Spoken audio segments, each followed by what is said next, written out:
I say what I like. I talk what I like. If I like it, I will talk about it.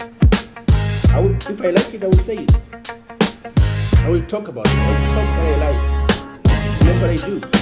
That's what I do. As soon as you hear this right here, you have to know it's about that time where I talk what I like. Welcome to it. My name is Sifon Love. There was a time where President Cyril Ramaphosa went to the Oval Office to meet Donald Trump. So he was with few delegates that he chose to accompany him to visit Donald Trump. Now, there were so many things that were spoken there, but before I go further, I want to ask the Americans if they are proud of their president. Are you guys really, really proud of the fact that DJT is your president? Can you find it in your heart that you are proud and you can take pride of the fact that you voted him into office? That's the question. If you, I don't care if you didn't listen to the rest of, or you didn't actually comment to the rest of the video, but I just want you to answer this question. Are you proud of him as a president? Finally, let's get back to what happened in the Oval Office. He asked why Julius Malema wasn't arrested because he sang Kill the Boer, which is a struggle song.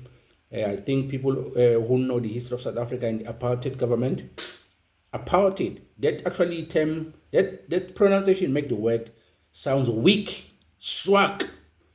We should say apartheid so that everybody could hear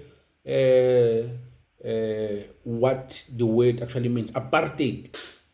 Now, people who understand the apartheid government know about the struggle song Kill the Boer and what it meant at the time. So Julius Malema is someone who actually who's known for being a freedom fighter as far as his party goes.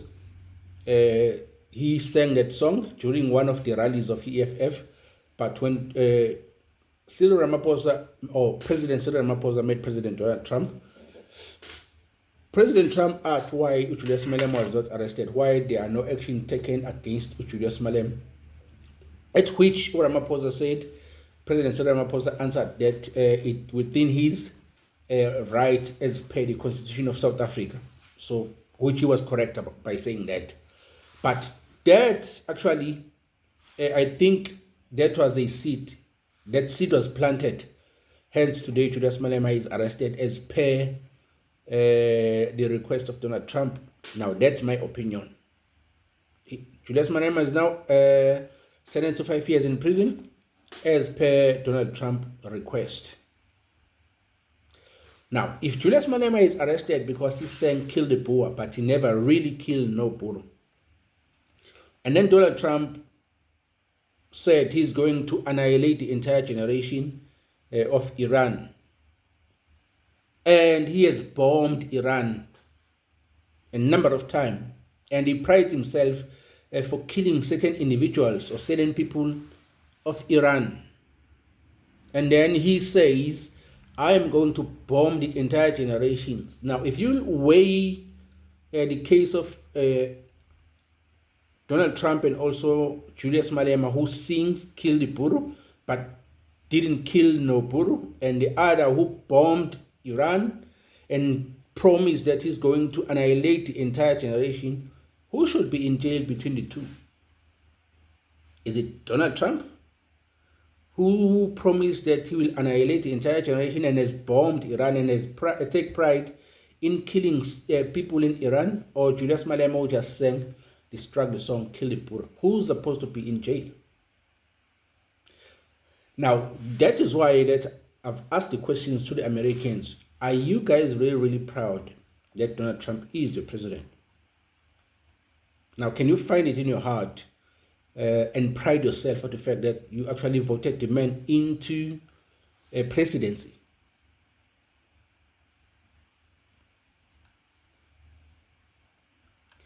That's the first question I have for Americans. Probably as you guys actually gives us your answers as to if you're proud or not, and why are you proud of the man as your president. If you're not proud, why are you not proud of him as a president?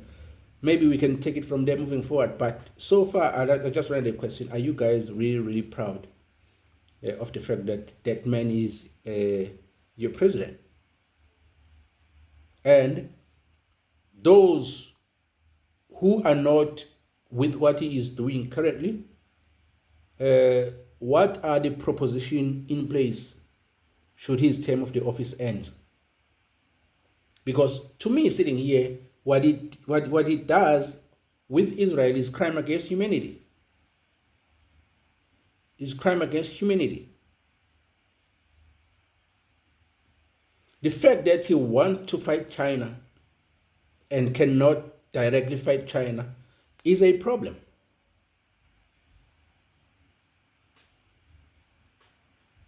I'm worried about the kids that are getting killed on the process, the civilians who are getting massacred on the process, just because he wants to make America great again. He wants to put America first, ahead of China, fighting China indirectly.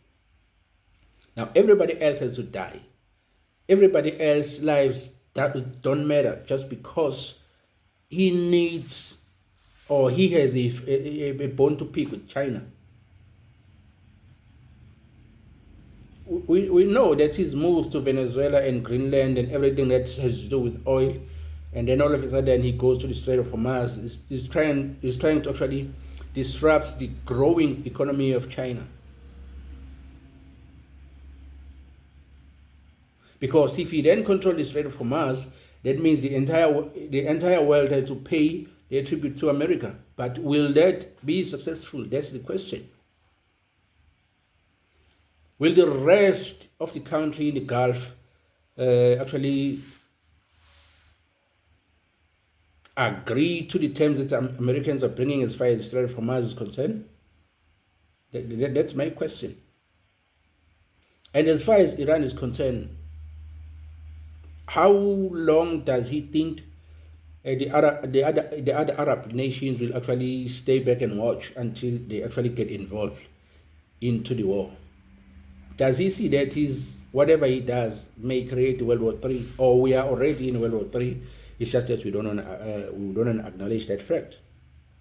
Back to the question: are you Americans proud of the fact that Donald Trump is your president? I just want to know. I'm from South Africa, and I may not know much because I'm not even educated, but it's just me looking in, from outside looking in, at the entire situation so far regarding Israel, regarding Iran, regarding also America. Not just Americans, but particularly their president, Donald Trump. I just wanted to know from the Americans themselves, because I don't think I should blame them for this, but I can only ask the Americans if they are proud of their president. That's all. Thank you very much. Thank you for watching. Thank you. We'll see you on the next one.